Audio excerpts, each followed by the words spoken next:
একদা এক সুন্দর সকালের কথা।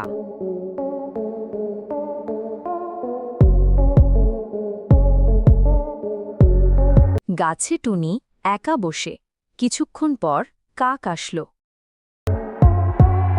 টুনি, শুনেছ, গাছে গাছে একটা গুপ্তধনের কথা ছড়িয়েছে। গুপ্তধন? আসল কথা বলো তো কাক, কোথায়? বাজারের বুড়ো কাঠুরে বলছে ওই পুরানো পুকুরের তলায় একটা সোনার বাক্স। অবশ্যই যেতেই হবে, চলো আজই বেরিয়ে পড়ি।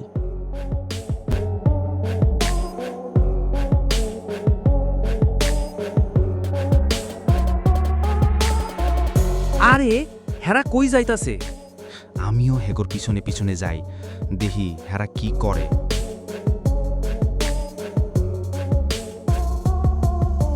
কইরি কাক, তাড়াতাড়ি আয়। আসতেছি।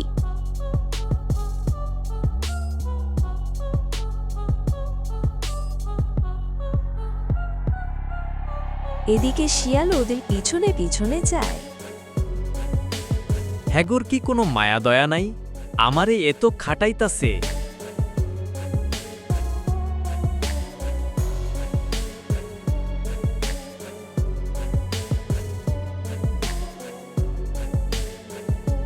এই পুকুরের নিচে গুপ্তধন আছে, বুড়ো কাকাকে আমি বলতে শুনেছিলাম।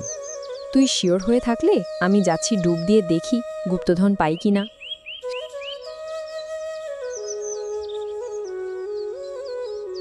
আচ্ছা, আমি যাই। কিছুক্ষণ পর সেখানে শিয়াল এসে উপস্থিত হয়। কিরে কাক, তোর বন্ধু কই গেছে?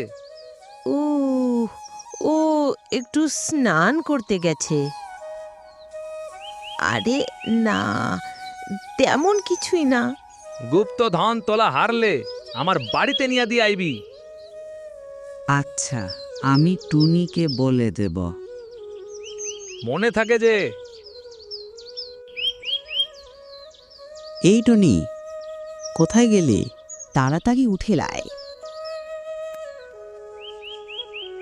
অন্যদিকে টুনি পানির তলে গুপ্তধন খুঁজতে থাকে। এই তো গুপ্তধন খুঁজে পেয়েছি, যাই এবার উপরে নিয়ে যাই। এবং সে গুপ্তধন নিয়ে উপরে যায়।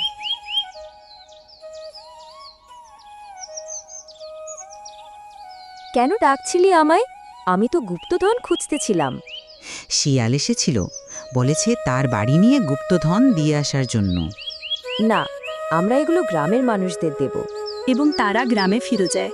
দেখ টুনি, ওরা খেলনা পেয়ে কত খুশি। সত্যি বলেছিস রে, ওরা অনেক খুশি হয়েছে এবং ওরা আনন্দে নাচতে শুরু করে। কয়েকদিন পর টুনি আর কাক তাদের বাসায় বসেছিল। হঠাৎ সেখানে শিয়াল উপস্থিত হয়। কিরে কাক, তোর কি আমার কথা মনে পড়ে নাই?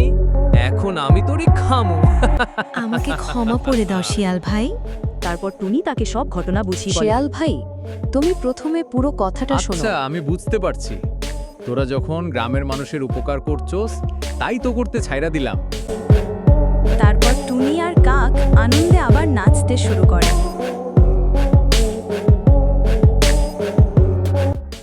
যারা আমাদের চ্যানেলে নতুন, তারা সবাই চ্যানেলটিকে সাবস্ক্রাইব করে দাও। লাইক, কমেন্ট, শেয়ার করতে কে বলবে? আমার বন্ধুরা তোর মতন গাধা না, তারা সবাই লাইক, কমেন্ট, শেয়ার করবে।